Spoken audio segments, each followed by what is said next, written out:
It all began beneath the crumbling ruins of Fell, the first of many cities to fall at the collapse of the great gateways into other realms.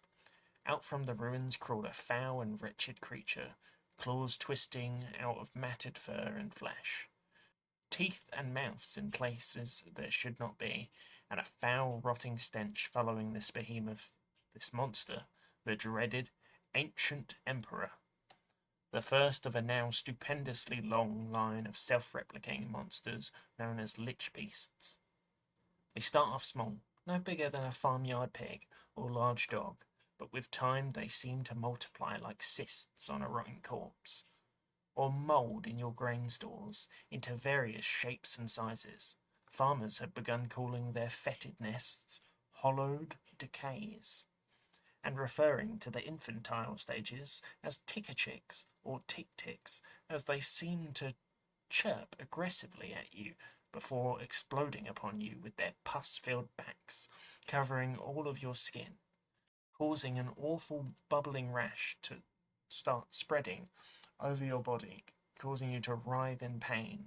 And then the next stage, where most of them seem to stay at, are the litchlings, like fleas, fleas the size of cattle, with long extendable necks and claws, many, many claws, to wrap you up with, and carry you back to their nests, to mould your flesh into pits of rot and filth.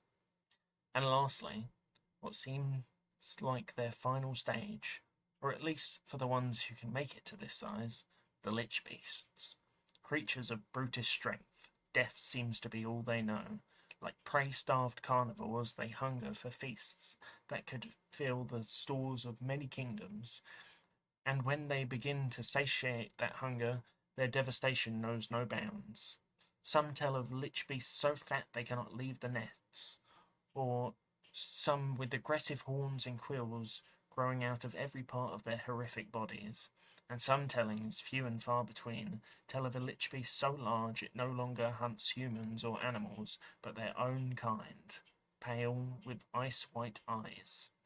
A monster that hunts monsters. You stumble home after a night at the alehouse to find the front door of your home slightly ajar. You enter, not knowing what lies within, a scene no person would wish to see.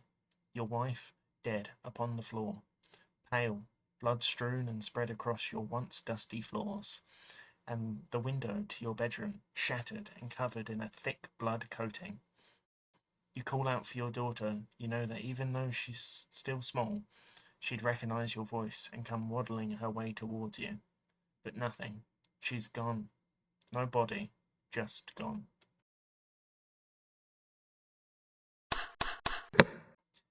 You peer your head out from your bedroom window to see a trail of blood and what seems to be bird-like footprints leading off into the woods behind your house.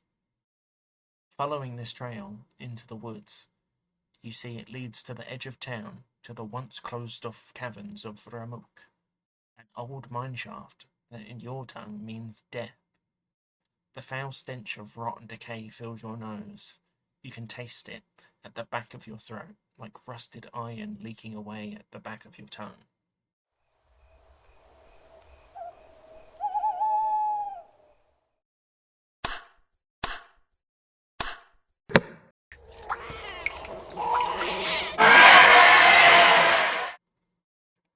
Entering just deeper than the mouth of the cave, you can see these mounds of flesh coating the walls in blood, pumping veins and tendons wriggling and writhing beneath your feet, even though all you can smell is death. This cavern is alive. Thick pustule blobs cover the walls in high up and hard to reach places, and from within the cavern you hear your baby's cries of fear. Your heart stalls. You feel a shot of adrenaline hit you as you begin to press on deeper into the cavern. As you pursue your daughter's cries, she is suddenly deafened by the painful echoes of a scream from deep within the cavern. The scream is no call of a human, but something larger and more bestial. As you press on, the floor begins to become more and more unstable, as if there were a herd of cattle raging on deep within. Perhaps a fight between two large creatures, As you reach the entrance to the fetid hollow, you see your baby, whimpering and crying, covered in blood and muck on the floor. You rush towards her, not paying attention to where you are stepping, slipping on something's entrails, and come crashing down towards her. Now that you are deep within the hollow, your eyes focus, and you begin to see what all this noise has been about, and why your daughter is now just whimpering in fear on the floor. Rumours told in nearby villages of a monster so large it preyed upon its own kind, and now you can clearly see these were no mere rumours. You clamber to your feet and grab your daughter. She cries in fear as you grab her, but you pay it no mind. Holding her with one arm, you climb and run, grabbing onto anything your hand can get a grip on to pull yourself from the muck. You make it back to the fleshy entrance of the cave, and run with your daughter in hand to your neighbour's home, the moon still shining on that hollow decay. The monsters of Hammer have had a relatively rough history.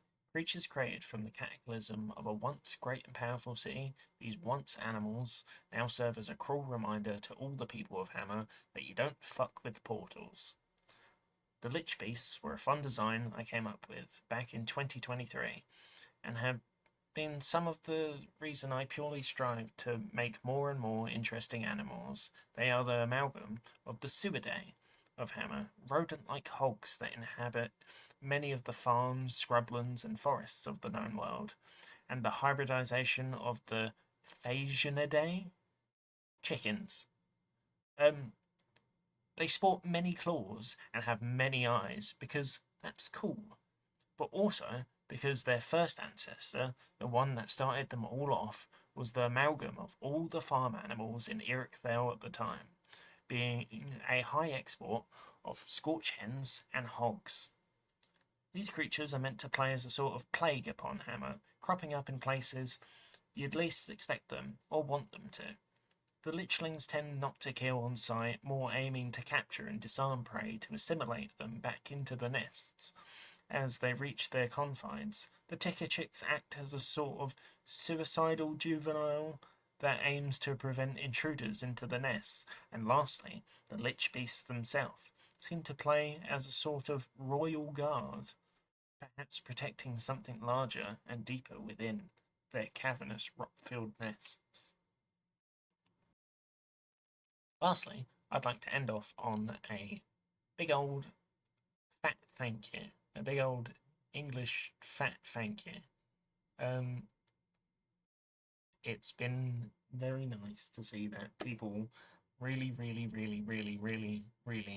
show interest in this so far. And I will continue to make more and try and delve into more topics in Hammer. Thank you. Bye bye.